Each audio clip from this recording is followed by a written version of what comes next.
you can rejoice. There are some free gold promotion credits coming to your account very, very soon. There's a calendar for this Black Widow event, which if it's not already showing up in your game, will be showing up very soon. And we're discussing this Black Widow event, which is starting later this week. Also, the Secret Avengers team. How hard should you be pushing for this team?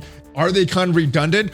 Are they filling a need for you? We're discussing all about that, and the second half of 2021's roadmap is coming very soon. We're discussing some messages from Cerebro, what we can expect, the gold influx that is coming, and the rest of your questions from the mailbag. And if you guys are ready for it, find that like button. Well, let's go smash it!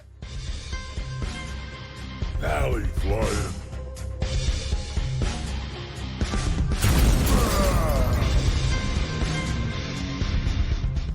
What is up, Valley Maniacs? I am ValleyFlyin. Welcome back to the channel. I hope you're doing well. I hope you had a great weekend, and I hope you're ready for some of your questions from the mailbag on a Discord server. And if you want to get your question potentially featured in an upcoming Monday mailbag, make sure you are a member of the Discord. The link is down below. And if this is your first time here, guys, make sure you hit that subscribe button for more great Marvel Strike Force and Marvel Future Revolution content, and hit that bell, that notification bell, so you get notified as soon as a new video goes up. And make sure you check out some of the sponsors, guys. BlueStacks is an awesome product that I use all the time when I'm streaming. Amazon coins, I use that all the time whenever I'm making a purchase in-game, and you can save up to 20% off any of your in-game purchases with Amazon coins. And CBD. I've recently started using the plants over pills, Colorado CBD stuff. And, you know, I've never really had a negative reaction for CBD, but some products work better than others. This product is very, very good. The CBD melatonin product designed to use right before you go to sleep puts me out. So if you guys want to check out some of that stuff, the links are down below, and they also have some without any THC as well if you want to check that out. See if CBD works well for your body. But without further ado, let's check out this calendar and these free gold promotion credits from our friends in the future over in Australia. Got this morning, and we see some Armory 14 and 15 orbs that are coming. We see some purple orbs. We see some purple and orange unique gear, the superior basic catalyst and the advanced basic catalyst. And the most important thing here, these gold promotion credits, we're getting 30 of them over the next 14 days. So really good stuff. Let's check out this Black Widow event, because that is coming very, very soon. We actually, this is the Secret Avengers one. Let's look at the one from a few weeks ago, this Thriving in the Shadows, where we're talking about this Web of Spies event. We had this calendar happen right, actually the calendar's happening right now. So you're getting the orange mini unique, superior basic catalyst parts, more. They didn't mention these gold promotion credits though, so that's a good thing. Very short supply for these credits. If they're not gonna make give us that agency in those red stars, at least they could give us more promotion credits like this. So I like this. We're getting hidden threat orbs and classified data currency. You're gonna get the classified data, which blitz battles, campaign nodes, secret select daily objectives, and using the currency to open hidden threat orbs in the supply section. So what I'm guessing for this event is you're gonna get 3 orbs, one for orange, one for purple, and one for blue gear. And you're opening these orbs, they're gonna have different values, different things in them. Obviously the orange is usually the best, but there's been cases in the past that there have been justification to open some of these orbs. But that's what I'm expecting for this Black Widow event. Looking very good. We talked about these, we didn't talk about these mouses. We talked about the calendar. All right, hidden threat orbs. You're getting good stuff here as well. Fully crafted gear, training modules, other resources. We're getting these pink phase snow bits for that snowsuit Black Widow costume. I think I'm very excited about that. Not with real-time arena matches. This is actually a typo here that Zeke's confirmed on Reddit that same day. But arena matches, raid matches, war matches. So really good stuff. And we got a Captain America Blitz coming with a lot of extra gold. So good stuff happening this January 1st, this Thursday is happening. All right, other thing I want to talk about is this blog post, which we got on Friday with this Secret Avengers team. People ask me, is this a team that I should go hard on? And my answer is this: if you're already doing good in the skill lanes, there's no need for this team at all. They're going to be very good in the raids. Yes, they'll be better than some of the characters that we have in the skill lanes right now. But if you're in Doom and you're having trouble with the skill section of this is probably the team that's going to be required eventually. We have difficulty 1 right now. I'm assuming that this team is going to be more important as we go up to difficulty 2 and difficulty 3 and subsequent difficulties. Now, if you're in Ultimates or lower and you don't have these requirements for certain skill sections or tech sections or these trait sections of the raids, I don't know how valuable this team is going to be to you. If you already have some symbiotes and you could do the symbiotes, or you have those axemen, I know not all of those members of the teams are farmable. You may not need this team if you're not in the Dooms. But I think anybody that's in the Doom raids right now struggling with those skill sections because you don't have certain characters built up, these characters look like they will be very important for that. So yeah, if you're doing well in the Doom raids, you probably don't need this team right away. If you're not in the Doom raids, you probably don't need this team right away. If you're in the Doom raids and you're struggling with it and you need some help with some better characters, better kits, this is going to be the team for you. And of course, because they're a raid team, I think they're going to have some value in war as far as war offense or war defense. I think they'll be slotted either way with this team, but this team is not for everybody. This team is not a team that you need to go hard on, which everybody I think needs to go hard on. Eventually, I think there will be important for a lot of players down the road, especially with some harder difficulties of Doom coming up. But this is a very good raid team. But if you don't need another raid team, then you definitely could skip on this. Now let's talk about this 2021 roadmap that looks to be coming very soon. Now the job opening of Scopely, we talked about this a little bit last week. This is a post from Cerebro, actually a miss though.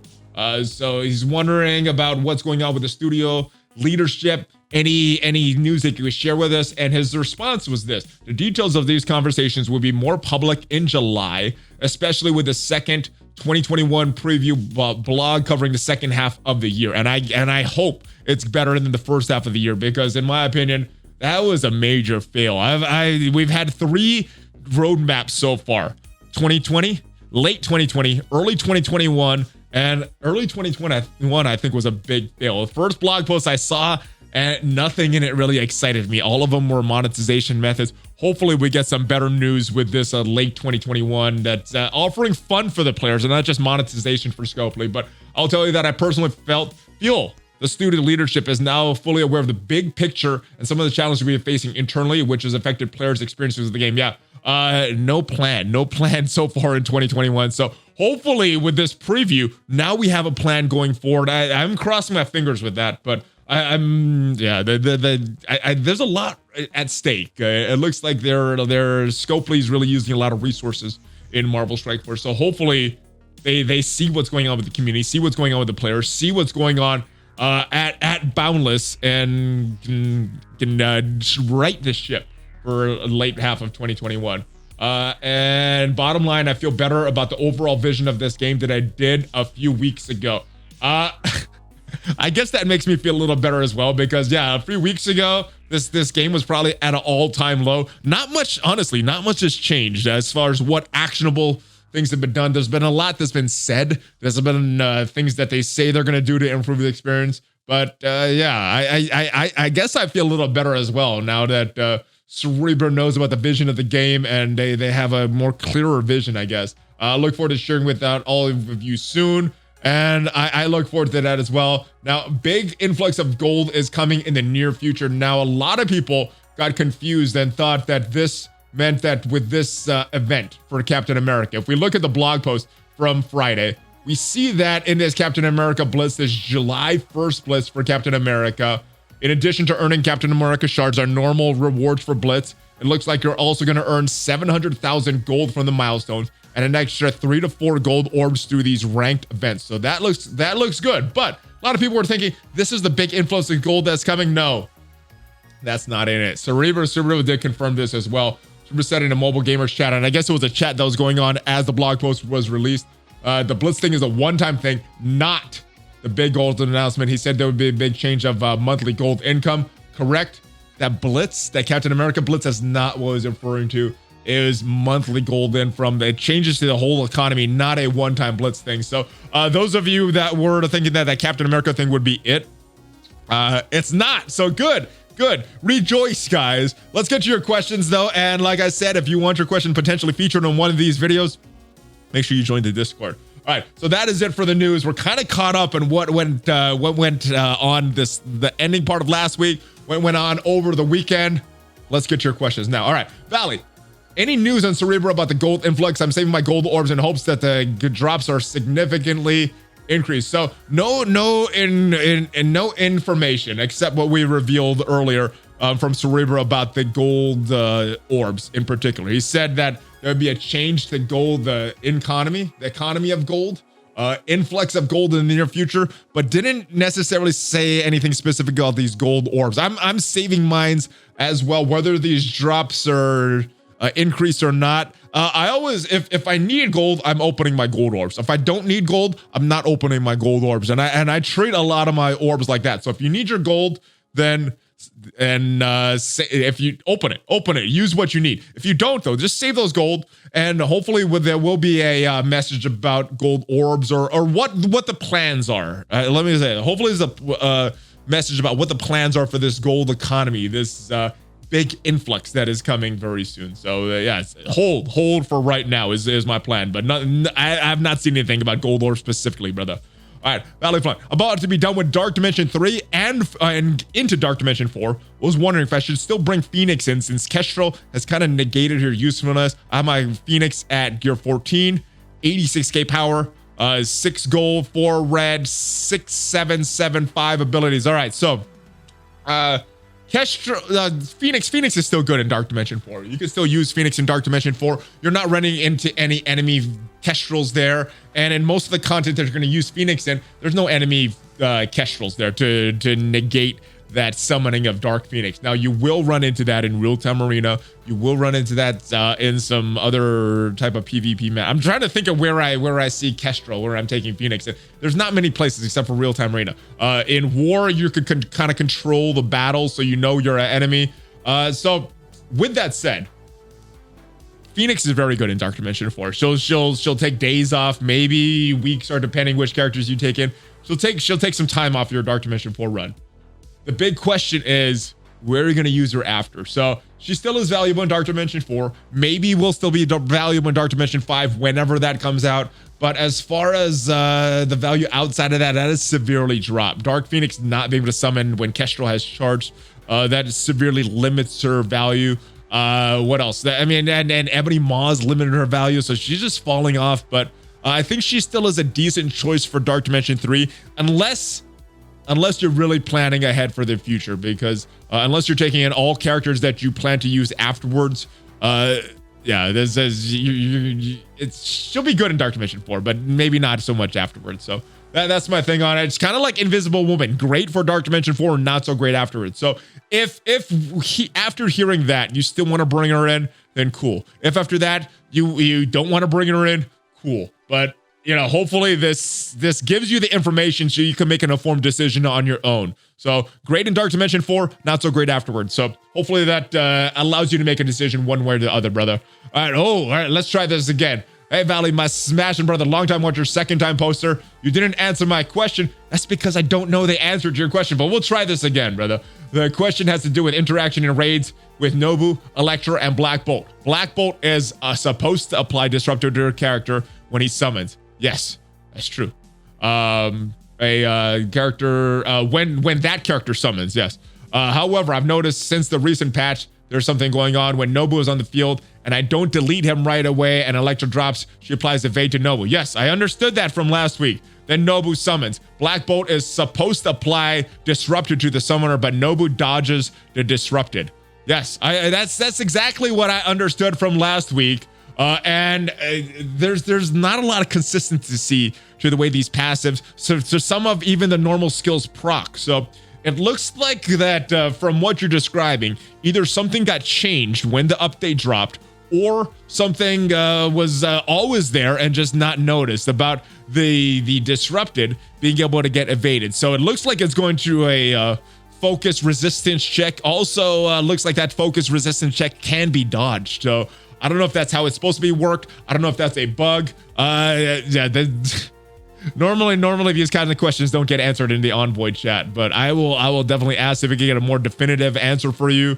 But yeah, I know it's annoying. I know that's not how it's supposed to be run, but I don't know if that's how it's supposed to be or if that's some sort of bug. I will try to get some clarity for you, but I understand your question. I understand how it's supposed to work. It's just supposed to apply the disrupted because he's not attacking. He's not doing any damage, so they shouldn't be able to dodge that, right? But it's not consistent, and the way the passives are coded in the background are not consistent for every character. So I get it. I just don't know the answer, but it could have to be that focus resistance chance that focus resistance check is getting dodged because of that evade. So hopefully I could get some more information for you about this, brother. All right, hey Valley, keep releasing solid content. I will try, my brother. For the next mailbag, I was hoping you provide some insight if the devs can make this quality of life change for Blitz.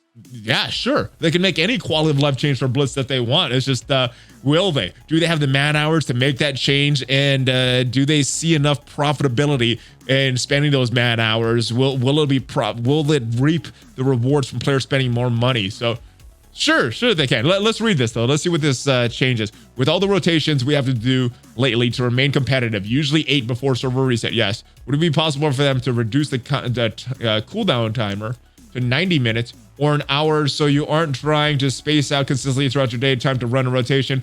A more truncated turn time for those 8 rotations would be better for the community, would allow more players to compete rotations at their own pace, always keeps on smashing it. That would be very player friendly. It would be very player friendly if you could do all your rotations at once. But Scopely, one of the big metrics that they look at is that login time. So they want people logging in instead of 1 time a day for 40 minutes. They'd rather have people log in, 8 times a day for 5 minutes. And that's what they'd rather have being done. So they can make the change. They could do that if they want. It would be more helpful for players. I don't see them doing this unless they're eliminating Blitz as a major game mode in the game, and they're wanting us to spend our time on some other game mode. So unless they're decreasing the significance of Blitz, I don't see them doing this. It would, what you're describing would be very player friendly, would be very helpful for players, would be very good for players. But there's a reason that I don't think that Scopely is doing this. So maybe that'll change in the future when they have other content, but I don't see them doing this. But it would be very good. It would be a very good quality of life change, brother. Hey Valley, what if instead of making add a more like mythic unlock, have all the specific minimum gear level ISO requirements, they instead made it such that you needed to clear it with a 3-star unlock? That would mean you still have to build all 5 characters up high enough to level survive, but won't set the specific requirements needed, which allow you to build your roster how you see fit, with Scopely just telling you where everyone needs to be at power. Why is it just sucks all the fun of it? Also, do you think they could pull the event without any bugs this time for a new type of event? All right, so let's talk about this bugs one. I think there's gonna be a bug with safeguard. Honestly, it's a new mechanic. They haven't shown that they're very good at testing the quality of their game and doing QA testing. But yeah, so I think there's gonna be a bug with safeguard. There probably is gonna be bug with the event. I mean, at this point with Scopely, Boundless, it's almost expectations as almost it's not really a question. Is there going to be a bug? It's what are the bugs going to be? How many bugs are going to be? That's probably the question. But yeah, there's probably going to be a bunch of different bugs. As far as the requirements though, I don't like requirements. I mean, I get the star requirements. I get that because they want it based on time, and to get the stars, you need to spend money in the beginning, or you need to spend time farming these characters. So I get those star requirements. I don't like any of the other requirements though. I like recommendations and letting the players figure it out. If they want the event harder, tune the enemies to a little harder. I would like it exactly like you said, but instead of the 3-star, make it the 5, the 6, and 7, like the normal unlocks. Just make it a little harder. Keep them as recommendations. Let the players figure it out. Maybe some players are better and use their skills better and can time everything better. They play better. They won't need to put as much resources. Maybe there's some players that play a lot more casually and don't want to think about the turns and all that stuff as much. Just want to auto everything. They have to put more gear in. Let the players, leave it up to the players. I agree that putting requirements on different events and stuff sucks fun out of events. So hopefully they realize some of the mistakes, the mistakes that Cerebral was talking about in that Reddit post. Hopefully they realize that this was a mistake and they don't go do this going forward, because it does suck the fun out of a game for players. Players are smart. They can figure it out, or they're not, and they have to work harder. So leave it up to the players. Leave it in the players' hand. That enhances fun. That doesn't negate the fun. I totally agree with you, brother. All right, Valley, I pulled a 7 red rescue anyway. I can't rescue the pull and use her on a hybrid team since power armor isn't worth investing in. I have not invested in her yet, but could take her to 7 stars if she was useful. Yeah, congratulations on the pull. Rescue is not the worst. She does have that barrier that she applies to the allies on the team, and that is based on her health. So Red Stars does help with that. She does clear off negative effects off of your allies. I don't think Red Stars helps too much in that. She's not a huge damage dealer. So other than a little extra health for the barrier that she applies, yeah, that's not the best pull, unfortunately. So congratulations that you got one. If you ever get that again, I guess you'll get some good promo credits. But yeah, it's not the best pull. But not totally useless. You still could use her on some hybrid teams depending on what you got, what content you're doing. If you're a mid-game player, you might still have some value for power armor. So not the worst, but not the best. I would put it somewhere in the middle. So yeah, hopefully you could find use for her on your roster. I just yeah, there's certain characters, even at 7 red stars, I just still don't have a use for him. A monstrosity, pulled the 7 red on that. Don't really have a use for him. Pull the 7 red on Yelena, and while Skill Military is a much better team than they were before they got their rework, I still haven't really invested in her yet because I think there's characters that are more valuable. So yeah, it is how it is. You don't get to choose which characters you get those 7 reds on, and sometimes you don't get the best ones. All right, but rescue's not the worst either. All right, hey Valley, question about Gamora's empowered passive mechanic, because how does her 15% piercing work when her and other empowered attacks do not have piercing? So the way piercing works, obviously you may know this already, but it ignores the armor. So characters have a certain amount of armor, they have a certain amount of block amount. Piercing ignores all of that stuff. So if you have the 15% piercing, it's just gonna be the 15% damage ignoring the armor. Some characters, if you look at their attacks, it's like all piercing. So all their 100% of their attack is going to ignore the armor. If you look at some characters, it's a certain attack plus piercing. So what it will be is attack. You're going through that armor resistance type check. I don't know if that's called. It's not really up to resistance. It's more the armor though, and the block amount and stuff. That's and you'll negate that.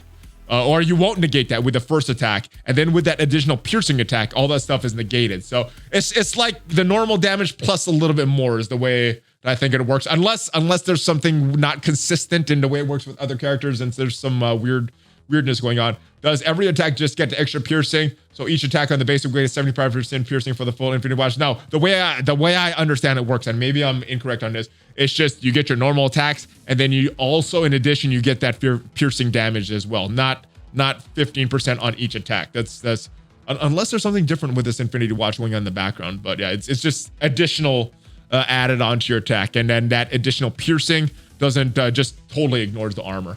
All right, hey Valley, I hope you and your family are doing well. I only need a few more gas tanks to start the long road of Dark Dimension 4. Nice. Would you start now or wait for my last global to be ready? Or wait for both my last global or cosmic to be ready? Why would you wait? I don't know what benefit you would get from waiting. So unless there's something that you're getting from waiting that I'm not seeing from this question, then there's no benefit to waiting as far as I can tell. So just go in. Even if you don't have the global ready, get your what is that? What is before? It's the one that you could use anyone. I don't know what they call it. The universal nodes, I guess. You do those 3 nodes first, and then just be ready for global as soon as you got that character. Then as soon as you're done with global, then or when you're done with global, as soon as your cosmic's ready, you go in right after that. I would just go in whenever you have the characters available. Just start. There was a little bit before I finished those universal nodes and then global. There was a few days that I didn't have all the characters ready. So just go in whenever you're ready, unless there's something that you're specifically waiting for that I'm not taking into account here. But yeah, there's no benefit that I can see from waiting. So just go in, brother. And then whenever you have the characters ready, just go into the next nodes. All right, what are you thinking about putting Hawkeye into skill military? I know he doesn't have the military tag, but he does have synergy with Black Widow. So shouldn't Black Widow get attacks every time he goes and Yelena goes? Yes. So Black Widow should be getting a lot of extra attacks in that team. And that wouldn't be the worst team. I mean, if you don't have a strong Killmonger, or you want to have Killmonger on another team, or if you want to have Punisher on another team, Hawkeye would not be the worst character that you could slot into this team. I think you need Red Guardian, I think you need Yelena, and I think you need Black Widow. But whoever you want to replace for that other slot, Hawkeye, he doesn't have the military tag, but he would be a viable replacement if you have a very strong Hawkeye, you're not using him anywhere else, and you want to use your Killmonger or Punisher in another team. It's not the worst. It's a decent synergy, not the worst synergy out there. Hey Valley, I hope all is well, buddy. Oh, hey buddy, hope all is well. It's super hot in here in Canada. It's super hot in Texas here too, brother. What I just want to say, kind of an observation to see if you haven't noticed it. When I first started the game, it seemed like farming nodes for character shards has been better drop rates. Before, when I first started, I got at least 2 a day. I would rarely get any at all, but now it seems like I'm lucky if I get 2 every 3 days. So to me, it seems like they made farming nodes worse drop rates than back in the day when it first came out. How are your drop rates? They don't seem that different to me. I mean, some days they're really good, some days they're really bad. There's some days I get 0, and some days, like with a Yelena drop, I just not Yelena, Polaris drop, I just got a 12 on one of them, and the ones before that I got 0. So I don't think anything's changed in the background, and you just might be on a bad RNG slot. One thing that has helped me, and it may be a total placebo effect, is when you click on that character farm their nodes, instead of clicking on all 100 shards, assuming it's a 20 energy node, because I know like Yelena is not a 20 energy node, it's 80 total instead of 100 total. But instead of just clicking that the 100 total, I go for 60, and then I go for 40, if that makes sense. So doing 3 refreshes and then ending 2, and I seem to get better drops that way. Because instead of getting 2 shots of getting character shards, or instead of getting 1 shot of character shards, you're getting 2. So if you have bad RNG, it seems to be a different set of RNG circumstances, but that helps me. It may be a placebo effect, may have 0 effect at all, but it seems that I get better drop rates when I do that. So hopefully that'll help you. But if not, I think it's just you're on a bad RNG streak, and hopefully the good luck catches up with you as well. Hey Valley, greetings from Lamentus1. Oh, I know where that is. Hope you're safe, brother. All right, and sorry for being a little salty, but I think it's warranted. I think the entire MSF community is a little salty recently, but all right, let's see what's it. When are we going to boycott MSF again? There was talk about it a couple months ago, then Silver Surfer came out and everyone forgot. I see no way to make Scopely change but to take the money out of their greedy hands. Yeah, no talk for a boycott yet.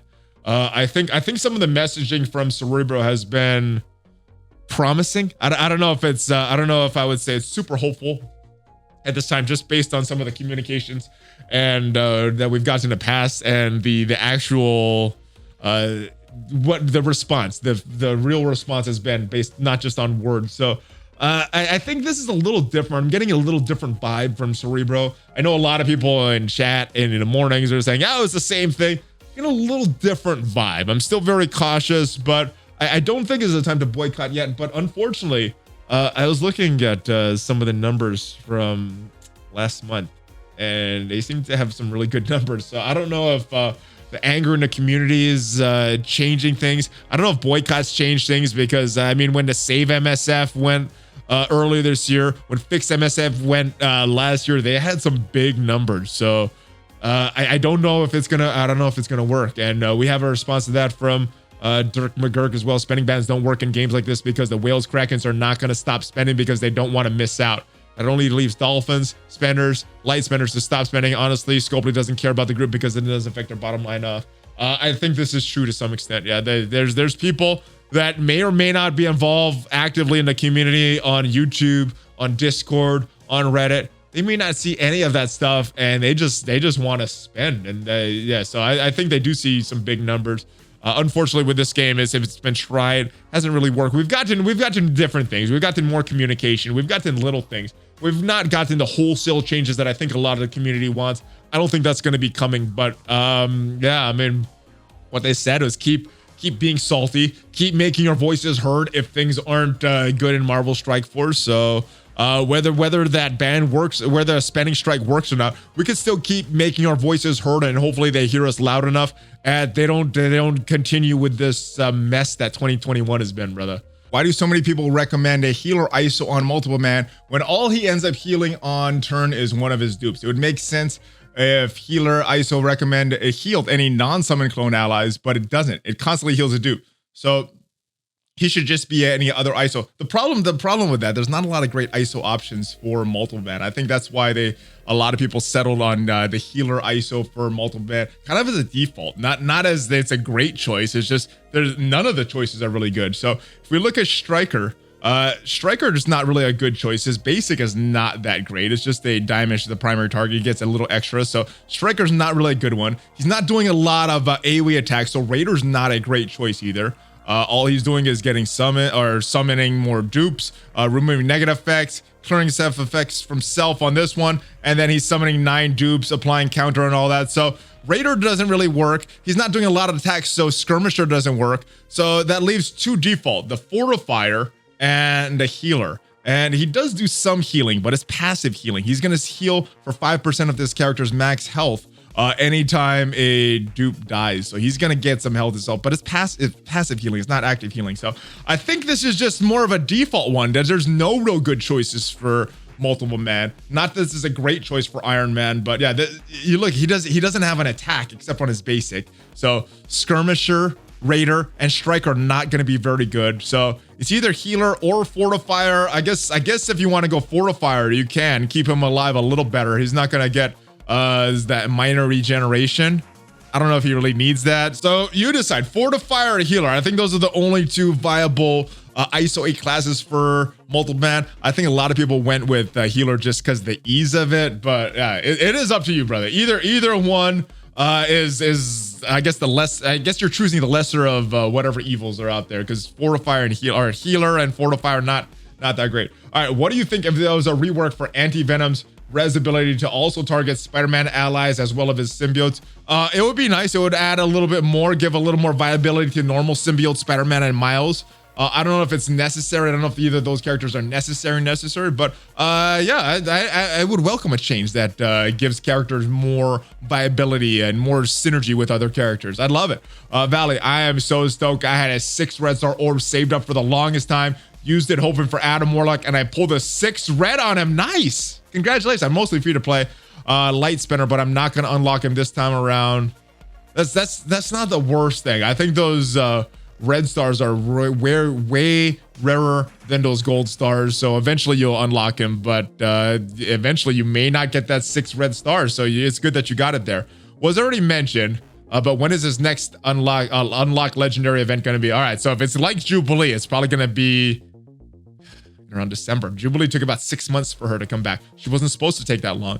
I don't know. Usually it's about 3 months or so. I feel that legendary events roll around. There's been very sporadic this year. No real cadence. Obviously, there was no plan in 2021, so that may be something. But yeah, it may be December, maybe 3 months. So I would say around September is when it should come back, but it may be all the way to December. It's so frustrating. Even for 2 times drop rate for Polaris Mold, I'm still constantly getting 0 shards for both of them several times. I guess we all know 2 times 0 equals 0. A guaranteed minimum drop would be better than the multiplier. So they actually did that in the past. They used to do 100% drop rate and just doubling the shards, and people like this better because they couldn't see that the drop rate increased, or they increased the drop rate instead of the shards that you could get. And even though it equates to the same thing, people enjoy this better because when you do get a good drop, you could see it. Whereas if you get a good drop with the increased drop rate, you don't really see it. So this is what they ended up with. But I would like a minimum drop. That, as for these double drop events, that would be really, really good. I would be in favor of that. Do we even know what the actual coded drop rate for shards are on a node? No, we do not. They've never revealed that. I don't know if any of the data miners have found that. I've assumed that it was at about 30%, but it seems like it's a lot lower based on these 3 years of playing. So yeah, we don't know. Thanks for everything you do to community. Thanks for leaving the question, brother. Here's that fist bump back. There you go. I think it'd be cool if they made it so that when you unlocked a new character skin and use it, that skin would also change in areas like Raid and Dark Dimension. That way you can see the characters we don't use outside of the auto sim feature. I think they do change. They do change. They don't change for your enemies though, but I've seen them change in Arena. I've seen them change in the other areas like raids and things like that. So I think they do. They don't change for your enemies though. And they don't change in the avatar screens, which I wish they would. But yeah, they definitely need some work on these skins to make it a little more viable. But yeah, I see them. I see them when I'm using them outside in other game modes. They're just not on the enemies when you see them. With the new mythic legendaries, do you think that toons like Professor X and Odin will make their way into Marvel Strike Force? Yeah, even without the mythic legendaries, I thought eventually they should be coming to Marvel Strike Force. It's just a matter of when, what makes sense from a marketing perspective, what rules they have to follow from Marvel directly. So it's just a matter of when, and then when it makes sense. So if so, what toon would you like to see at the mythic legendary? All right, so some of the more recent rumors we've heard is Blade. We've heard Black Knight. Obviously, I want more Hulk type characters. So I know he doesn't really fit, but Abomination looked pretty cool in that Shang-Chi. He doesn't fit as a legendary, but I'd like to see Abomination come into the game or someone like that. I mean, and he asked me tomorrow or maybe even later today. The answer probably is going to change, but right now, as of this moment, I think it's Abomination, even though I don't think he's strong enough to be a legendary, but he was so big in that trailer, dude. He looked like he should be a legendary. So right now, I want to see Abomination. That's it. Let me know who you would want to see as a mythic legendary. Honestly, as a mythic legendary, I would want to see no other mythic legendary characters. I don't want to see any ISO 8 requirements. I want to see just the stars as requirements, but it looks like that's where we're going. And if that's where we're going, then whatever. All right, that is it, guys. I hope you guys enjoyed the video. I hope your questions got answered. Thank you for each and every one of you that left a question. Even if I didn't have a good answer for it, I will try to figure it out and be back next time. Adam Warlock is coming out tonight. Let me know if you're going to unlock him. Probably going to do a video on my unlock of Adam Warlock and my hype, my excitement, and then we'll be back tomorrow. It looks like some good future rev stuff is coming out tomorrow, and then Wednesday we'll be back for the mailbag. So hope to see you guys there. Check out some of the other videos. Make sure you check me out on Twitter. Check out some of the sponsors, guys. Amazon Coins, Plants Over Pills, Colorado with some nice CBD products. BlueStacks is really good. There's a lot of other sponsors out there that are really, really good. So check out some of the links down below. And I'll see you guys next time. Hulk fist bump. Check out some more other videos. ValleyFlyin out. Thank you guys for stopping by today, guys.